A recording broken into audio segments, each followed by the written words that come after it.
नमस्कार मित्रांनो, मी उदय लाड पुन्हा एकदा स्वागत करतो आपल्या सर्वांचा आवडत्या युट्यूब चॅनल शेती मित्र वर व्हिडिओ पाहणाऱ्या प्रत्येक शेतकरी मित्राचे आणि कास्तकार बांधवाचे आजच्या व्हिडिओमध्ये मनापासून खूप खूप स्वागत। मित्रांनो, थंबनेल पाहितलं, टायटल वाचलं हो मित्रांनो, सामान्य सोयाबीन उत्पादक कास्तकार बांधवांसाठी सर्वात महत्त्वाचा व्हिडिओ की जर आपल्याला या वर्षी मिळवायचं असेल सोयाबीनचं विक्रमी उत्पादन, तर सोयाबीनच्या विक्रमी उत्पादनासाठी सोयाबीनची पेरणी करण्यापूर्वी सोयाबीनच्या बियाणाची अवश्य अशी करा बीज प्रक्रिया। हो मित्रांनो, ही सध्याच्या कंडिशनची सर्वात महत्त्वाची अपडेट आहे। हो मित्रांनो, हा सध्याच्या कंडिशनचा सर्वात महत्त्वाचा व्हिडिओ आहे की जर या वर्षी आपल्याला मिळवायचं असेल सोयाबीनचं विक्रमी उत्पादन, तर सोयाबीनच्या विक्रमी उत्पादनासाठी या वर्षी सोयाबीनच्या बियाणाची अशी करा बीज प्रक्रिया। मग सोयाबीनच्या बियाणाची बीज प्रक्रिया करत असताना कोणकोणत्या गोष्टी लक्षात ठेवाव्यात? सोयाबीनच्या बियाणाची बीज प्रक्रिया करत असताना कोणत्या चुका टाळायला पाहिजेत की ज्यामुळे बीज प्रक्रिया योग्य पद्धतीनं होईल आणि भविष्यात सोयाबीनचं विक्रमी उत्पादन मिळवण्याचा मार्ग होणार मोकळा।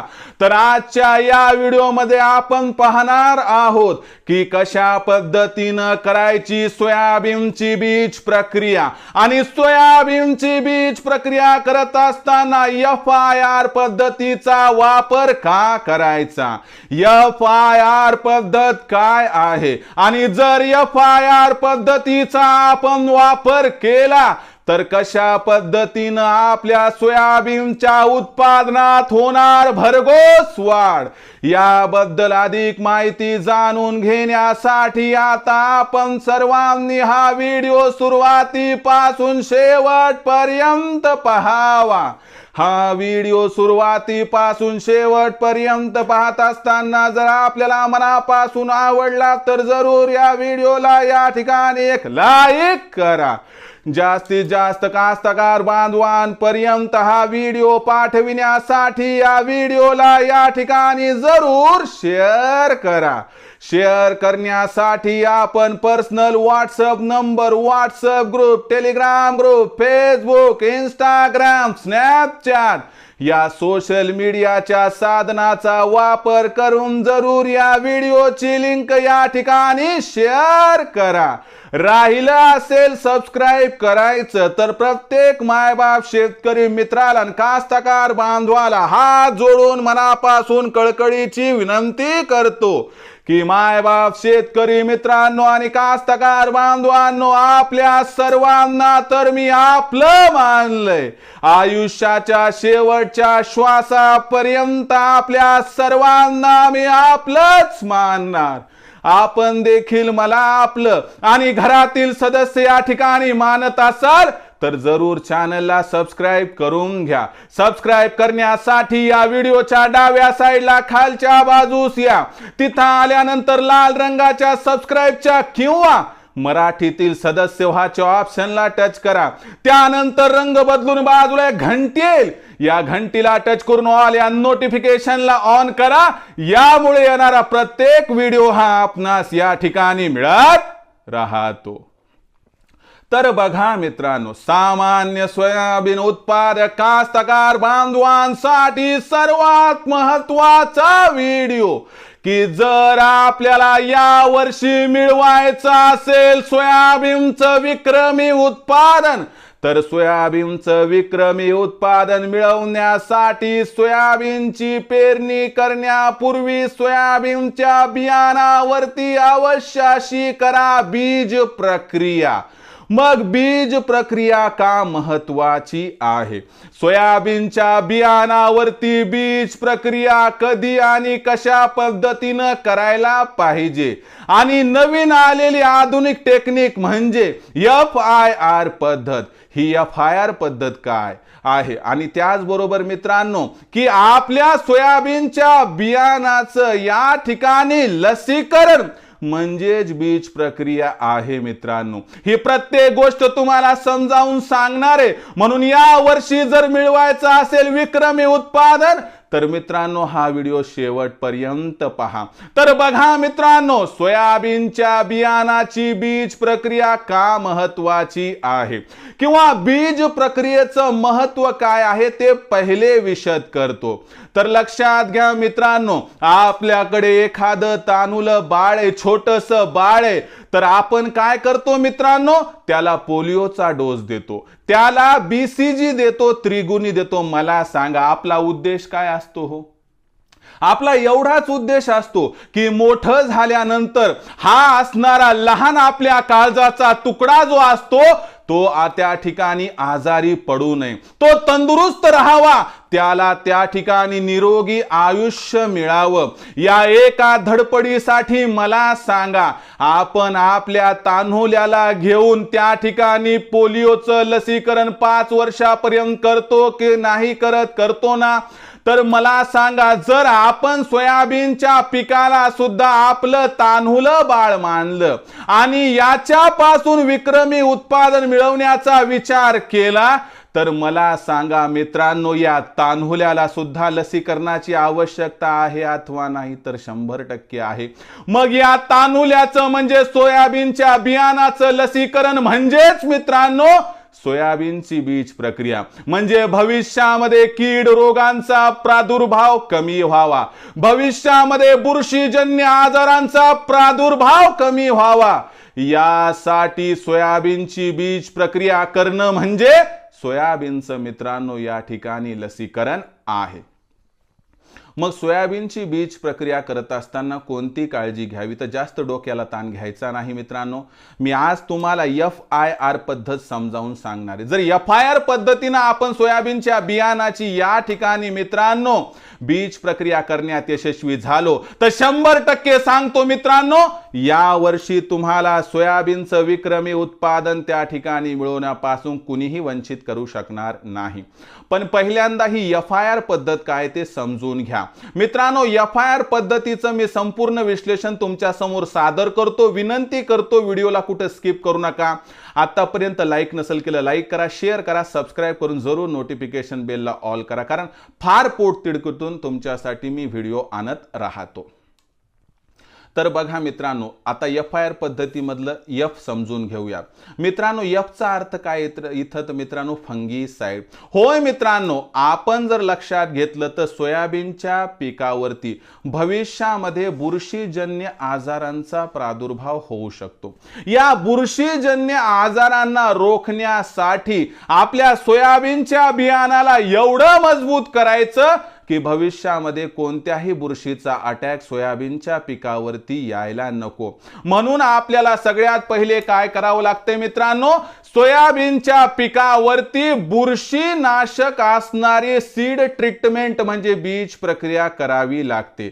आता मी तुम्हाला समजावून सांगतो मित्रांनो की सोयाबीनच्या बियाणावरती कशा पद्धतीनं बुरशीनाशकाचा वापर करून पहिल्या स्टेजची या ठिकाणी बीज प्रक्रिया करायला पाहिजे. तर आता मी एक गोष्ट समजावून सांगतो, त्यामुळे आपण ह्या सर्व गोष्टी समजून घ्याव्यात.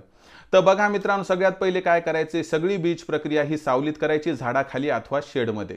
तर मित्रांनो सगळ्यात पहिले चवाळे घ्यायचे. चवाळ्यावरती मित्रांनो आपलं जेवढं बीज आहे, घरचं असू द्या कंपनीचं असू द्या, काही फरक पडत नाही, हे बीज या ठिकाणी घ्या मित्रांनो. आता तुमच्या मनात एक प्रश्न आहे की सर बियाणं कोणतं वापरावं, घरचं की मग कंपनीचं? तर याच्यासाठी मी 4-8 दिवसाखाली एक व्हिडिओ बनवलाय, तो व्हिडिओ कृपया जाऊन आपण व्हिडिओजमध्ये बघून घ्यावा. तर बघा मित्रांनो, आता चवळ्यावरती तुम्ही या ठिकाणी बीज टाकलेले. तर काय करायचं मित्रांनो की पहिल्यांदा आपण एक गोष्ट लक्षात घ्या, सोयाबीनची बॅग फोडल्यानंतर त्याच्यामध्ये तुम्हाला एक थायरमची पुडी मिळते बघा. तर तुम्ही या थायरमच्या पुडीचा वापर बुरशीनाशक म्हणून करू शकता. ज्यांना खर्च कमी करायचा आहे त्यांनी ही थायरमची पुडी घ्यायची आणि ती लावून टाकायची. पण थायरमची पुडी असू द्या किंवा त्या ठिकाणी आपण बाजारातून जे बुरशीनाशक आणणार, जसं की आपण विटावॅक्स घेतलं पावडर फॉर्ममध्ये असते, त्यासोबत झलोरा घेतलं मित्रांनो तर हे लिक्विड फॉर्ममध्ये असते, किंवा तुम्ही इतर कंपनीचं घेऊ शकता. मी कोणत्याही कंपनीची तर जाहिरात करणार नाही आणि करत देखील नाही. तर आपल्याला काय करायचं आहे, समजा पावडर फॉर्ममध्ये असो अथवा लिक्विड फॉर्ममध्ये असेल. लिक्विड फॉर्ममध्ये असेल तर साधा शितोडा त्या बियाला द्यायचा आहे, आणि जर पावडर फॉर्ममध्ये असेल तर थोडं जास्त प्रमाणामध्ये आपलं बीज त्या ठिकाणी स्प्रे करून भिजवून घ्यायचं आहे. आता हे केल्यानंतर काय करायचं मित्रांनो, की जो पावडर फॉर्ममध्ये आपल्याकडे विटावॅक्स किंवा लिक्विड फॉर्ममध्ये आहे किंवा थायरम आहे, तर हे काय करायचं, वरून आरामशीर मित्रांनो पसरवून घ्यायचं आणि चवळ्याच्या माध्यमातून त्याला खालीवरी करून घ्यायचं मित्रांनो, ज्यामुळं काय होईल की योग्य पद्धतीनं हे त्या ठिकाणी त्याला चिकटून जाईल. आता कसं राहते, ओलसर असेल तेव्हा ते आपल्याला दिसायचं नाही, पण कोरडं पडल्यानंतर जबरदस्त पद्धतीने दिसते, काही वेगळं त्या ठिकाणी करण्याची आवश्यकता नाही. पण या असणाऱ्या बुरशीनाशकाच्या बीज प्रक्रियेमुळे काय होते, भविष्यामध्ये कमीत कमी 1 ते 2 महिन्यापर्यंत मित्रांनो आपल्या सोयाबीनच्या पिकावरती जे बुरशीजन्य रोगांचा प्रादुर्भाव होण्याची शक्यता असते ती त्या ठिकाणी 100% आपल्याला थांबवता येते.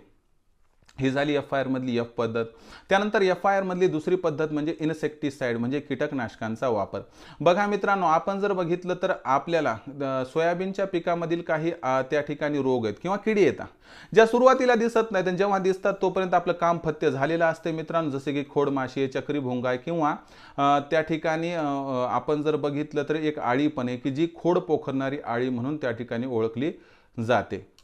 आता याचा बंदोबस्त आपण पुन्हा तर करू ओळखू आल्यानंतर, पण तत्पूर्वी काय करायचंय, आपल्याला कीटकनाशकाची बीज प्रक्रिया करून घ्यायची आहे. संपूर्ण बीज प्रक्रिया सावलीमध्येच करायची बरं काय.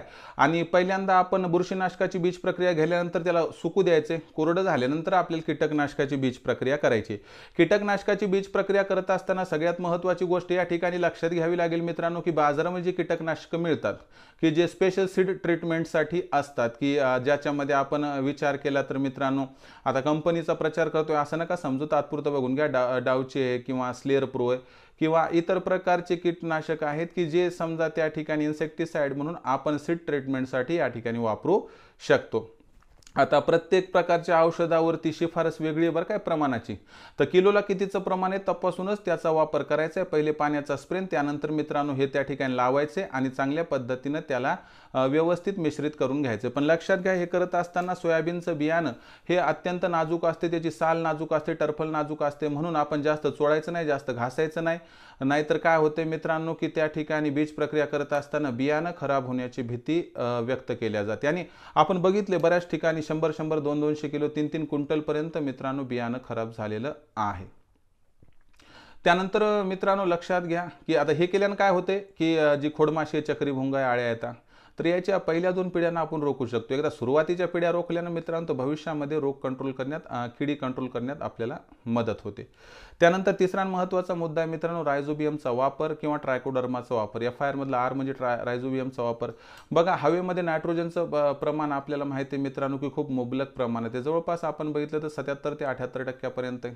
पण हे डायरेक्टली पिकाला उपलब्ध होत नाही, तर अशा परिस्थितीत पिकाला जर तुम्हाला नायट्रोजन त्या ठिकाणी फॉस्फरस उपलब्ध करून द्यायचं असेल तर मित्रांनो या ठिकाणी रायझोबियमची अथवा ट्रायकोडर्माची सीड ट्रीटमेंट सरते शेवटी आपल्याला पेरणी करण्याच्या अर्धा ते 1 तास अगोदर केली तर मित्रांनो या माध्यमातून नत्र आणि स्फुर स्थिरीकरण होऊन आपल्या पिकाला ते उपलब्ध होत असते आणि फ्रीमध्ये मिळाल्यामुळं आपल्या उत्पादनात भरघोस वाढ होत असते आणि खताचाही खर्च कमी होतो. तर या पद्धतीनं मित्रांनो आपण काम करू शकतो आणि या पद्धतीनं जर FIR पद्धतीनं बीज प्रक्रिया केली तर मित्रांनो आपल्या सोयाबीनच्या पिकावरती बुरशीजन्य आजारांचा प्रादुर्भाव कमी होईल, आपल्या पिकावरती मित्रांनो किडीचा प्रादुर्भाव कमी होईल आणि आपलं पीक आरामशीरपणे वातावरणातील नायट्रोजन आणि फॉस्फरस घेऊ शकेल. यामुळे मित्रांनो आपल्या पिकाच्या भरघोस उत्पादनामध्ये आपण वाढीमध्ये हातभार लावू शकतो आणि एकरी जे तुमचं 20 क्विंटल सोयाबीनचं उत्पादन मिळवण्याचं स्वप्न आहे ते तुम्ही या ठिकाणी पूर्ण करू शकता. तर यावर्षी एकरी 20 क्विंटल सोयाबीन उत्पादन मिळवायचं असेल तर मित्रांनो FIR पद्धतीचा वापर करूनच बीज प्रक्रिया करा, तरच तुम्हाला विक्रमी उत्पादन मिळू शकेल. तुम्ही FIR पद्धतीचा अजून वापर केला अथवा नाही केला मला कमेंट सेक्शनमध्ये लिहून कळवा। पण जर या तिन्हीचा वापर आपण नाही केला तर मित्रांनो तुम्हाला म्हणावा तसा रिझल्ट या ठिकाणी मिळणार नाही, एवढं मात्र लक्षात ठेवा। तर मित्रांनो आजच्या या व्हिडिओबद्दल काय आहे आपलं मत कमेंट सेक्शनमध्ये लिहून कळवा। काही अडचणी असतील किंवा काही व्हिडिओज तुम्हाला नवनवीन पाहिजे असतील तर ते कमेंट सेक्शनमध्ये लिहून कळवा, तुम्हाला व्हिडिओज बनवून दिल्या जातील। तर मित्रांनो आजचा हा व्हिडिओ आपणास आवडला का? आवडला असेल तर नक्की लाईक करा। जास्तीत जास्त कास्तकार बांधव आणि शेतकरी मित्र यांच्यापर्यंत हा व्हिडिओ पाठविण्यासाठी नक्की शेअर करा। शेअर करण्यासाठी आपण personal WhatsApp number, WhatsApp group, Telegram group, Facebook, Instagram, Snapchat या सोशल मीडियाच्या साधनांचा वापर करून जरूर व्हिडिओची लिंक या ठिकाणी शेअर करा। राहिला असेल आपलं सबस्क्राईब करायचं तर प्रत्येक मायबाप शेतकरी मित्राला आणि कास्तकार बांधवाला हात जोडून मनापासून कळकळीची विनंती करतो। मायबाप शेतकरी मित्रांनो आणि कास्तकार बांधवांनो आपल्या सर्वांना मी आपलं मानले। आयुष्याच्या शेवटच्या श्वासापर्यंत आपल्या सर्वांना मी आपलंच मानणार। आपण देखील मला आपला आणि घरातील सदस्य या ठिकाणी मानत असाल तर जरूर सबस्क्राईब करून घ्या। सबस्क्राईब करण्यासाठी या व्हिडिओच्या डाव्या साईडला खालच्या बाजूस येऊन दिसणाऱ्या लाल रंगाच्या सबस्क्राईबच्या किंवा मराठीतील सदस्य व्हाच्या ऑप्शनला टच करा। त्यानंतर रंग बदलून बाजूला एक घंटी येईल, या घंटीला टच करून ऑल या नोटिफिकेशनला ऑन करा। यामुळे येणारा प्रत्येक व्हिडिओ हा आपणास या ठिकाणी मिळत राहतो। तर मित्रांनो अशाच एका नवीन व्हिडिओसह मी आपला मित्र उदय लाड आपल्या सर्वांच्या आवडत्या यूट्यूब चॅनल शेती मित्रवर मिळत राहील। तोपर्यंत माझ्या प्रत्येक शेतकरी मित्राचे आणि कास्तकार बांधवाचे आजच्या व्हिडिओमध्ये मनापासून खूप खूप आभार।